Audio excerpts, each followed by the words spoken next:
So if you're looking at the sort of future, so if you're going to predict the future of the MIS market, what will the shape be in 5 years' time? So do you think actually some of these things we've been talking about are going to fundamentally have to happen? Mind you, we're talking about it being bigger than MIS. So actually, maybe it won't be the MIS market that drives this. So where do you see the MIS market going? Or do you see that actually MIS will be less important and be more about the data, be more about all, what it is as I suppose an ecosystem of all these systems? Yeah, no, I think it, in that sense, it will become less important. I think there will be a bit of a balancing, I must say, of market share. And I think what will happen is the big companies with their various portfolios will appeal to different sections of the market. One of the ways in which I've tried to explain this to people before is, it's a bit like, in some respects, it's a bit like choosing an insurance policy. It's quite difficult because you can't always make direct comparisons, and they have different strengths and weaknesses that will appeal to you. So, if you're picking an insurance policy, you may not want to pay any excess. That might be important to you. So actually, those policies with a large excess, you're going to kind of reject those.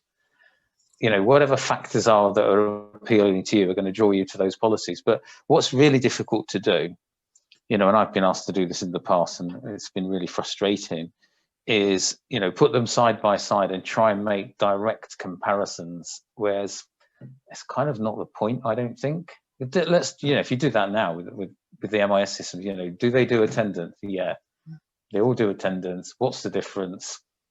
Not much, really, to be honest. And that particular example is obviously fairly heavily guided by requirements from the government anyway. So you couldn't possibly pick an MIS out based on attendance. And I think then if you start kind of wading your way through all the other modules, you're pretty much coming up against the same argument all the time. So then you have to then make your choice based on something else. And it might simply be finances. Someone's offered you a cracking deal. And I certainly feel we'll feel that when you get sort of MAT finance officers who aren't, passionately into EdTech and are just looking at the kind of bottom line and probably do think that an MIS is an MIS. Yeah, okay. You've persuaded me you need one. You can take this one because it's the cheapest or the best value one. So I think it is going to become about more than that. So I think you might be tempted to go with someone who's got a portfolio that suits your needs, but I do think a lot of it's going to boil down to, is this a company that's going to be a good company to work with, almost like in a partnership? Because all those examples I was giving you, the coffee, etc. I mean, I'm so at the fringe of it, but I still feel part of it somehow. Yeah. And in this particular example, I'm reading about the guy in South America who's growing the beans, and I don't know him well, but I do feel a part of it, and I'm interested. You don't know him well, but he still feels like a friend. He feels like a friend, yeah. I put him up if he wants to visit. But do you know what I mean? It's that company has, and then lots of others as well, have got you involved with them. You feel a part of them, and I think that's going to be an important factor. And I've got this feature, you haven't got one of those, because actually you will have one tomorrow anyway, and you may not have that one now, but you've got this other one now, and I just don't feel like that's where the argument's going to be. I tend to agree. I think I think it goes back to early statements where functionality becomes 10 a penny, in the sense of I think some of them in some ways you could argue based on what attendance actually does for a school, is there too many features in there already anyway? You get to this point where you go, not only is it doing what everybody else is doing, but actually is it trying to do it in a is it too much anyway? And then you start finding that the MIS is then not just becoming Me Too and commoditized if they go on price. So then they need to find that massive differentiator. And I think that's going to be difficult. Yeah, no, I do. And I think, going back to the one-stop shop versus best of breed kind of argument, I think, if you have got a comprehensive solution and it's offering good value, for some people, it's going to be attractive. And that's fine. And that's, that's your thing. And, you're going to win a proportion of business on that basis. And if it's enough business, then, great and good luck to you. But I also know, again, from very recent experience talking to customers, that there are certain things that are really important to people, and they want a digital solution that's going to be the sort of bee's knees. And so what they'll do is they'll take that and whatever goes with it as their preferred combination. And that maybe is not going to be a one-stop shop that does everything, because there's a particular thing that I need to work really well for me. And Applicus had great success this year. As a specialist in admissions, if you just looking at the raw numbers of schools. And I think there's scope for people to be like that, to do something really well and appeal to people. And it's going back to the insurance policy and that analogy. If someone's got whoever invented new for old, first of all, I probably all do it now, but you know what I mean. If that would have appealed to a chunk of the market, and you would have probably paid a little bit more for it at the time when it first came out. So I think it's going to be less about the MIS on its own, and more about the company and what the company as a whole offers. Is there a community around this thing where I can go and ask my questions and get answers? I mean, every great company has a community. Look at Fitbit, look at HubSpot. They all have great community of users that do that kind of self-help thing. And I think and obviously they're there to help people, but it's also going to help to keep people loyal to the product. So I think all of that kind of thing. So I think it's going to be about being a good. I think there's certain boxes you have to tick for sure, functionality wise, kind of obviously, census being the most kind of obvious one, but I think it goes beyond that. But then it's going to be about being a good company. And you could look at other things and draw comparisons with other things. Supermarket is always a good fun comparison to make. They all sell stuff, don't they? But supermarkets they've got different attributes. When you're going from Aldi through Tesco, Sainsbury's, Waitrose, they've got different attributes that appeal to different people, and they get their market share based on that. But it's never simply about one thing. It's never simply about price. It might be convenience. It might be choice. It could even be, people have practical and emotional needs. It might be an element of snobbery about it. Who knows? But they're all finding their place, aren't they, with their various strengths? Although I do think there's a baseline. What it is in supermarkets. You've got to sell bread and milk, haven't you, or whatever it is. So I think there's a basic set of boxes you've got to tick, and then you differentiate yourself in a way that you think is going to appeal to the biggest kind of audience, or the most lucrative audience maybe, and then you're going to battle it out there. But to the segment you best serve, and then I think you're absolutely right. And the differentiation doesn't have to be, as you've already said, it doesn't have to be about functionality. It doesn't have to be about anything. It can be, in the sense of it needs to be about the obviously overall proposition, but it could be to do a service that you're offering where you go, do you know what, I'm 24/7. I'm going to deliver to you at 1 o'clock in the morning, because actually the segment of customer we need from a supermarket are those ones who work night shifts or something. It's that sort of idea. Work out your segment and understand what you really, which ones you want to go after. I just think it's going to be interesting for sure, and I think sort of going back to the sort of best of breed potentially option. And I do agree. I think that, you could go either way depending on your potential needs. I think what I quite like about it is the idea that that becomes that sort of platform where lots of third parties, basically are connected to. And then that gives you the option to go towards the data piece that we're talking about, where, you can then sort of have data from lots of different sources, not just MIS. But I suppose that's more of my own personal need. And I'm probably not going to buy an MIS anytime soon. No. No, I'm sure someone would give you one for free. But I think you're right, though. I think they kind of now, as we speak, kind of putting it together almost. If we have a mixture of kind of comprehensive systems and best of breed, but the kind of integration's a bit key, and the sharing, and be a bit more kind of open about it, or willing to do it, which then obviously, like you say, it lends itself then to accessing the data.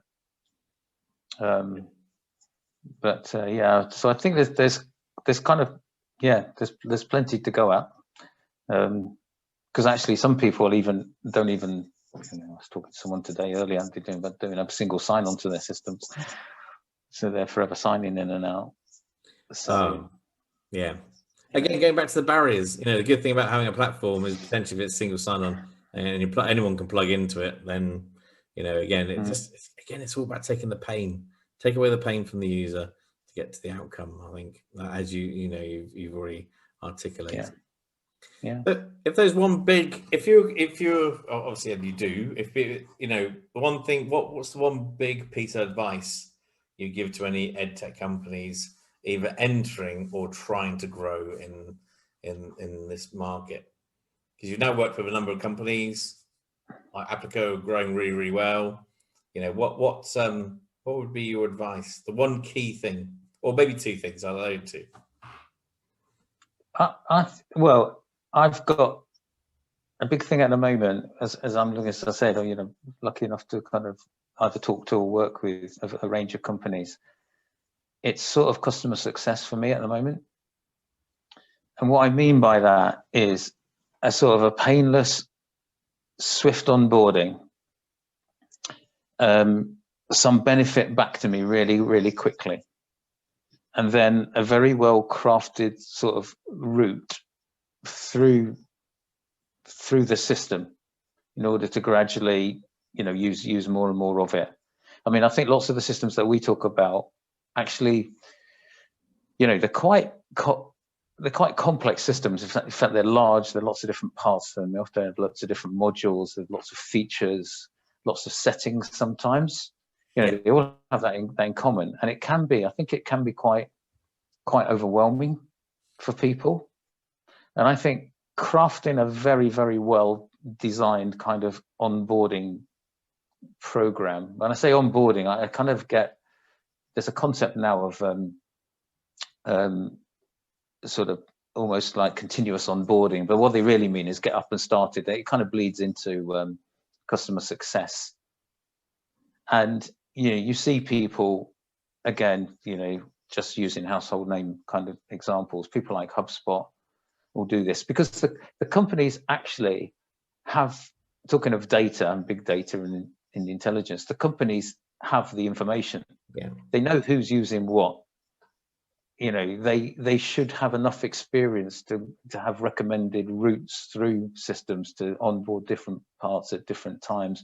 And that might almost be personal to the customer. It might be to do with the time of year, whatever it is. The companies should be experts in whatever the process is that they're supporting. So they should be able to help and advise people on what's the best way. Because going back to what you just said, it's all about taking the pain away. Yeah. So I want you to click on a button, put a couple of details in and be up and running. I want you to get some value back immediately almost. And I'm talking minutes.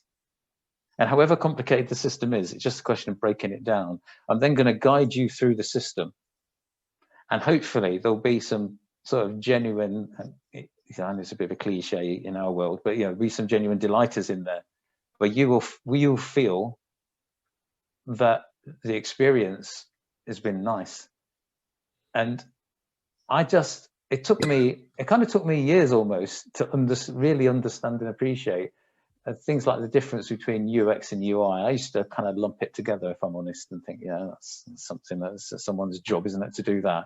But I kind of started reading about it a bit more, and then sort of realized that user experience is about how people feel. You know, it's about, I'm using this software. If I feel, well, that was easy. Oh, I've got this information back already, and I've only just started. And you know, we've all experienced using things where we feel like we're kind of expecting it to be difficult, and we're pleasantly surprised when it isn't, and it gives you a nice warm fuzzy feeling. And that's what you want with your system. And if you can create a path through it that's gradual, that's easy, that's giving value back, that's giving people pleasant surprises, even if it is, oh, I thought it was going to be harder, but it wasn't. You know, hopefully it could be a bit more on the positive side than that. But you know what I mean? I think that's key, because then you'll get the advocacy and the recommendations, and people will be saying, oh, you know, you should use this, it's really easy. I was really surprised, because I think people can struggle to get the most out of these systems. You know, I've just, again, very recent experience of people kind of looking at a screen with loads of stuff to fill in and wondering, really, you know, how much of this do I have to do? Do I have to do it all now? You know, without any indication from the system itself as to, actually, not all of that is necessary now. Yeah. You know, only a third of it's necessary now. Yeah. So what I'll do is I'll hide it, or I'll make it clear that it's not necessarily in the UI, because what I want you to do is I want you to get going, and I want you to get some value, and there'll be a whole load of stuff that you can do later. And you know what I'm going to do is I'm going to give you a timely reminder and some more help to do that as and when it's appropriate. So I think that if I was going to be working on anything, it would be what you would loosely call, you know, customer success, getting customers to fully appreciate your system. And that, from a business perspective, what you want to do is you want it to be a no-brainer to sign up for the next year's subscription, don't you? And if I'm full of those pleasant experiences, and it's really working well for me, and I feel like I'm getting value because I'm using all parts of the system. Because in our world, I think there are loads and loads of systems where people only scratch the surface. I agree. And you know, if I'm feeling good about it, I know I'm getting really good value. I'm reaping the benefits from it. It's ultimately, it's about, you know, the next subscription's a no-brainer. I agree. That would be my top tip for anyone. I fully agree. And I think, you know, with advocacy, you know, because in education, everyone does talk to each other. You know, all you need is a few heads that might be in our school, or a few heads that are talking locally, and then it just keeps on blooming, doesn't it? So, you know, advocacy being absolutely a marketing tool in education is very, very true. Yeah, and what we mean, well, your 2 points there is, one is we mean proper advocacy, not bribery. You know, I genuinely tell you, I've told, you know, no one's paid. I'm not going to get any extra coffee for telling you about how great that coffee company is. I didn't even tell you what the company was, but do you know what I mean? I'm doing it for my own free will, because it was a genuinely pleasant experience to deal with them. Yeah. So that's proper advocacy. Advocacy is not saying, I'll give it you on the cheap, and if you give me a reference. Yeah. Plus, you are right. It's a good point about our market. Our market is one that relies probably more than most on that sort of word of mouth recommendation. I agree. And I think that's well recognized when you talk to people. I agree. I think they trust each other far more than potentially, you know, companies. They trust us. And us, thankfully. I have to say, Tony, I think it's been amazing. It didn't go, actually, the questions I was going to ask, they seem to, we've moved away from some of those, which is good. Yeah, it's brilliant. It's been fantastic. Really insightful. So I just want to sort of say a big thank you for your time. I appreciate you're busy. Well, actually, you said half of your time has not been working. So I know you're busy cycling now. So soon to be walking the dog. Our puppy's been born now. Oh, has it? A couple of days ago, yeah. Got some pictures. So you're definitely doing all that, I'm guessing. Yeah. Cool. Lots more walking. And I hope the people watching this as well, you know, take away, you know, some really key points. One is, you know, really keep on trying to innovate, but innovate with your customers at mind, and go and speak to educationalists and really sort of innovate in that sense. knock down, as Tony's just been talking about, knock down as many barriers as you possibly can. Make it easy. Make it really easy for your customers to get the outcome they're after and the value that they should be gaining from your solution. Yeah. And finally, I think, data is going to be a big thing. So use data. And again, I think all three of those points, I think, you've got across really well. Thank you, Tony, for that very much. Yeah, it's a pleasure, as always, to chat. Yeah, indeed. That leaves me to say thanks very much. And I will, we'll speak soon, I'm sure. Yeah. Okay. Cheers, Nick.